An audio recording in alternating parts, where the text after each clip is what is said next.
Eliza Orzeszkowa, The Argonauts. Every subscription helps me develop this project. Chapter 8. Is your master at home? Arabian adventure, muttered Widow Clemens. Marianne, exclaimed Krenitsky with delight, and he answered aloud, I am at home, at home. An event worthy of record in universal history, answered the voice of a man speaking somewhat through his nose and teeth. And the Baron, cried Krenitsky. Then he whispered, Close the drawing-room door, mother. I must freshen up a little. And from behind the closed door he spoke to those who were in the drawing-room. In a moment, my dears, in a moment I shall be at your service. In the light of the lamp placed by Widow Clemens in the drawing-room, he appeared indeed, after a few minutes, dressed, his hair arranged, perfumed, elegant with springy movements, and an unconstrained smile on his lips. Only his lids were reddened, and on his forehead were many wrinkles which would not be smoothed away. A comedian! There is a comedian! Grumbled Widow Clemens, returning to the kitchen with a terrible clatter of overshoes. The two young men pressed his hand in friendship. It was clear that they liked him. Why did you avoid us all day? Inquired Baron Emil. We waited for you at Borel's. He gave us an excellent dinner. But maybe you are fasting? Let him alone. He has his suffering, put in Marion. I am so sorry, mon bon vieux, my good old man, that I have persuaded the Baron to join me in taking you out. I cannot, of course, leave you a victim to melancholy. Krenitsky was moved. Gratitude and tenderness were gazing out of his eyes.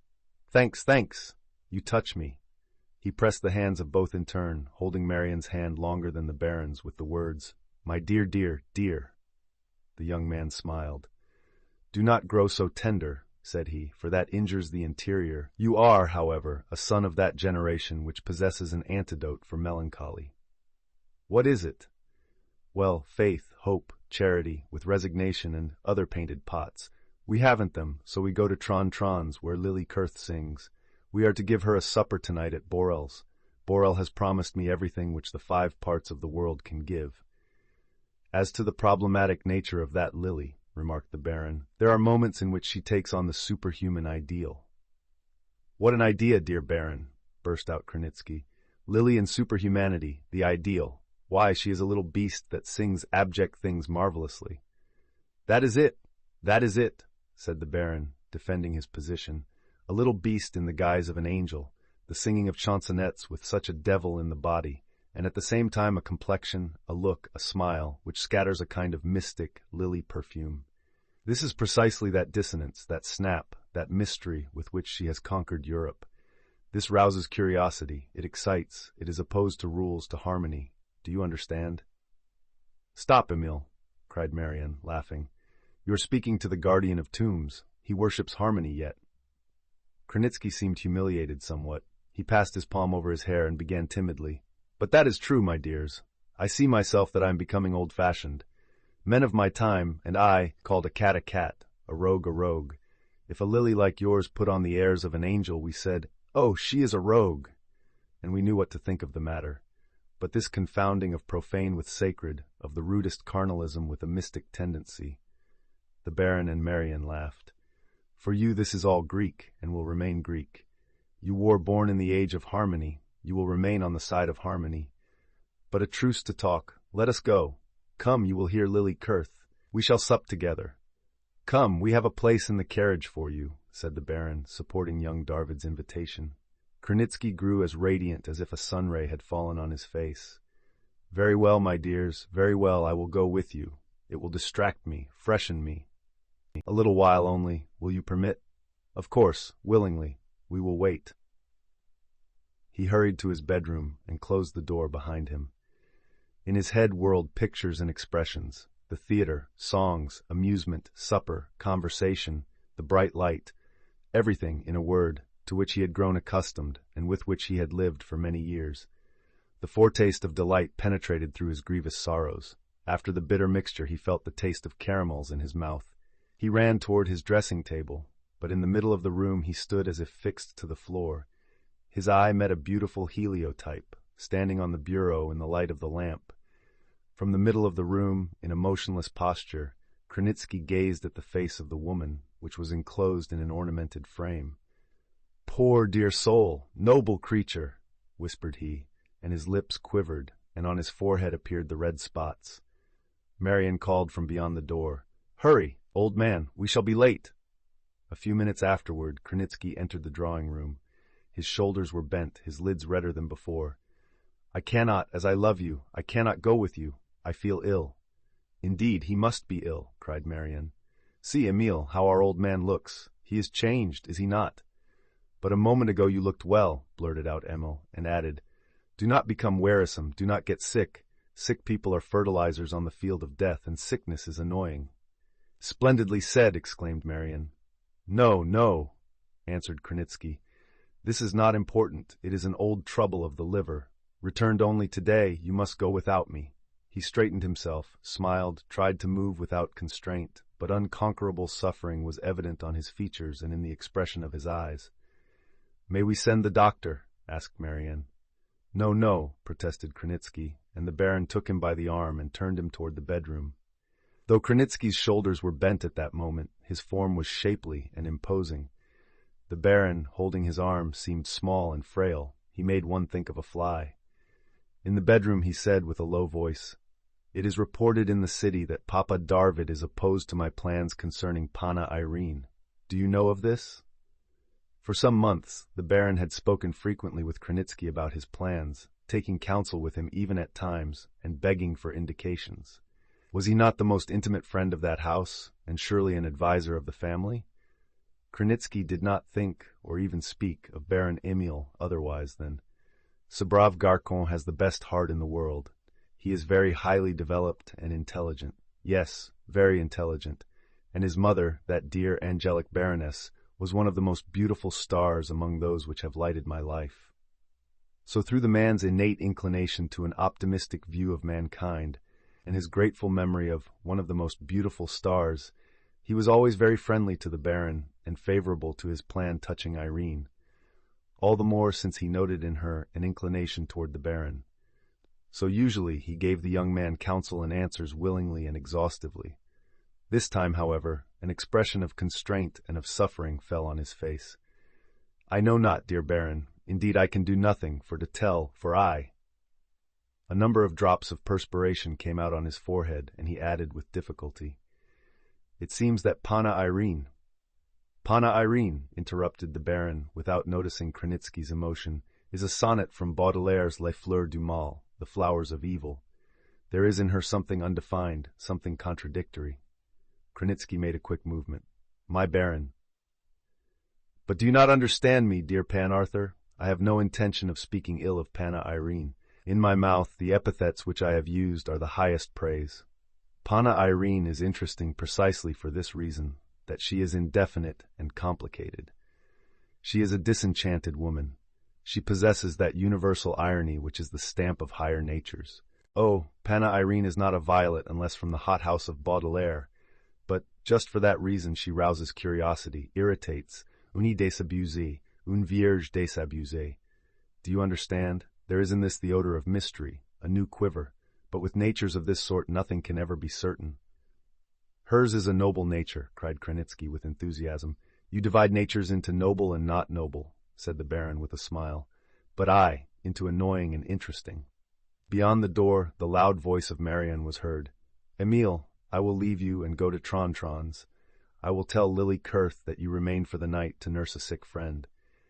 These words seemed to them so amusing that they laughed, from both sides of the closed door simultaneously.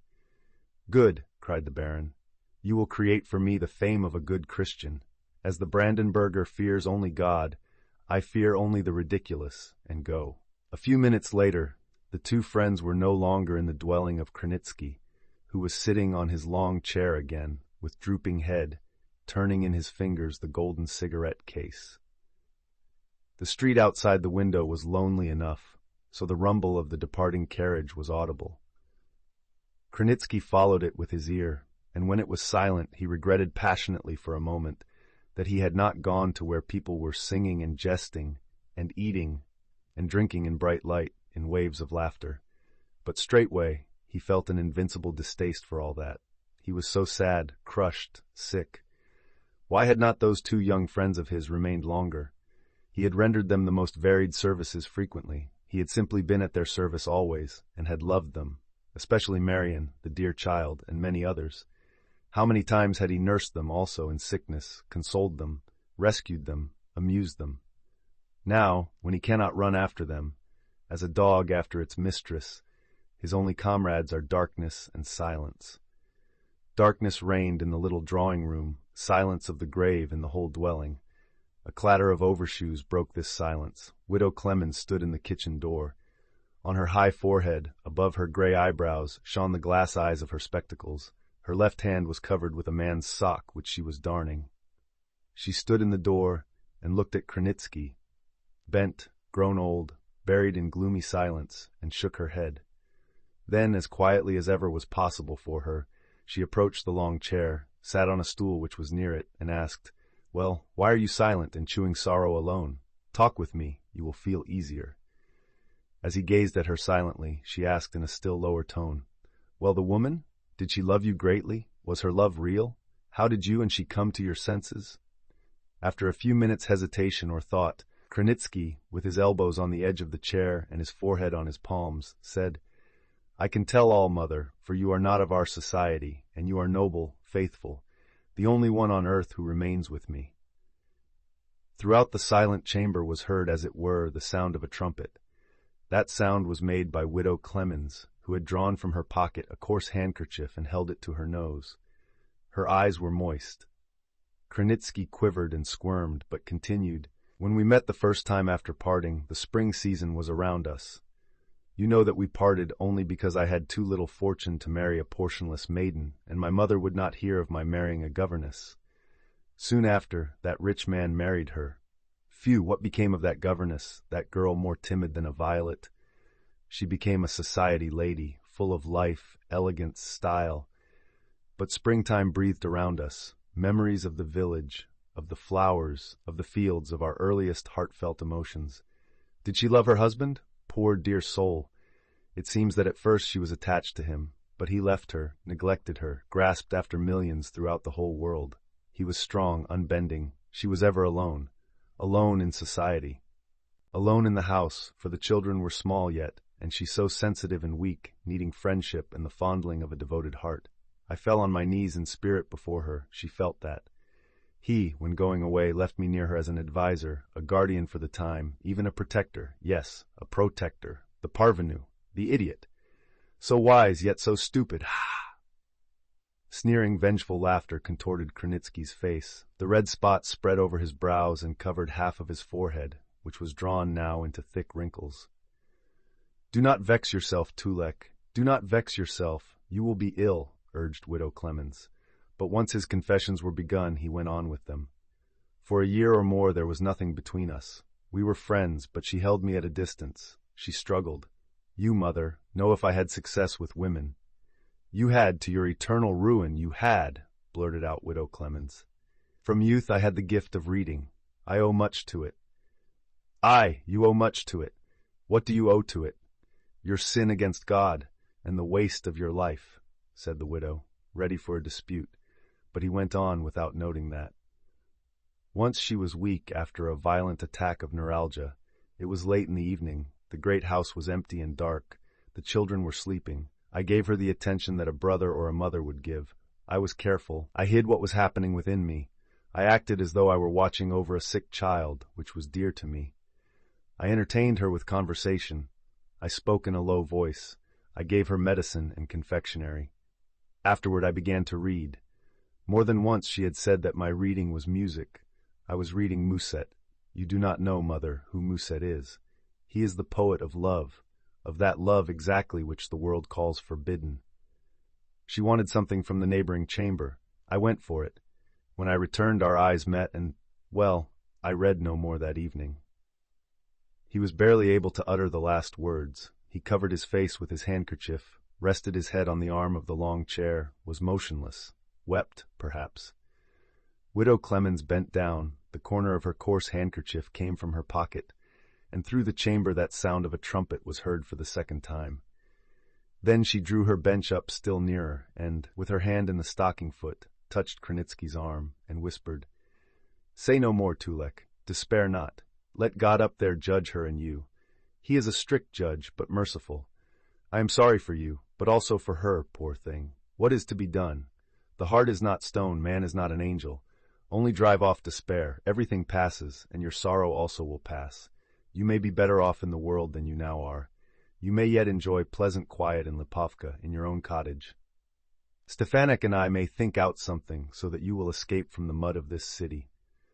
Krenitsky made no answer. The woman spoke on. I have had another letter from Stefanik. What does that honest man write? Asked Krenitsky. The widow flushed up in anger. It is true that he is honest, and there is no need to call him that, as if through favor or sneering. Arabian adventure. He is only my godson, but better than men of high birth. He writes that management in Lipovka goes well, that again he has set out 100 fruit trees in the garden, that in 4 weeks he will come and bring a little money. Money, whispered Krenitsky, but that is well. It is surely well, for that Jew would have taken your furniture if I had not pushed him down the steps, and a second time begged him to wait. She laughed.